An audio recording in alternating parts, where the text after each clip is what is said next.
बिहार के खगड़िया मंडल कारा में एक कैदी की पीट कर दी गई हत्या। मृतक कैदी सहरसा जिले का रहने वाला था। मिली जानकारी के मुताबिक जेल में दो गुटों के बीच हुई मारपीट में कैदी राजन कुमार बुरी तरह से घायल हो गया। इलाज के दौरान सदर अस्पताल में हुई मौत।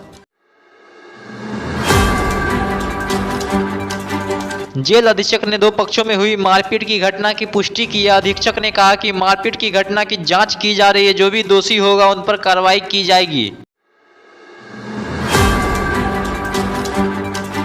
बिहार में गुटखा पान मसाला की बिक्री पर 1 साल के लिए लगा प्रतिबंध। स्वास्थ्य विभाग ने कहा कि लोगों के स्वास्थ्य की सुरक्षा के लिए सरकार द्वारा यह निर्णय लिया गया। इस आदेश का उल्लंघन करने वालों पर सख्त कार्रवाई की जाएगी। बिहार बोर्ड इंटरमीडिएट की रिजल्ट में लड़कियों ने मारी बाजी। साइंस, आर्ट्स, कॉमर्स तीनों संकायों में लड़कियां रही टॉपर। बिहार बोर्ड इंटरमीडिएट की रिजल्ट में तीनों संकायों में 30 टॉपरों में 21 लड़कियां हैं शामिल। बिहार में जनता दल यूनाइटेड ने मंगलवार को राष्ट्रीय पदाधिकारियों के नाम की घोषणा। वहीं पार्टी उपाध्यक्ष समेत 22 महासचिव, 7 सचिव और कोषाध्यक्ष के नाम का किया गया ऐलान। जदयू राष्ट्रीय अध्यक्ष ललन सिंह ने पदाधिकारियों की नामवार सूची की जारी।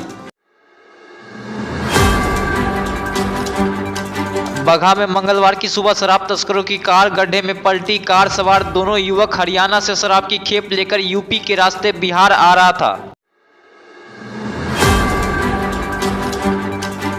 मौके पर पहुंची पुलिस ने दोनों घायल तस्करों को इलाज के लिए अस्पताल में कराया भर्ती। कार सवार दोनों शराब तस्कर की पहचान मनदीप दुआ और अमित सिंह के रूप में हुई।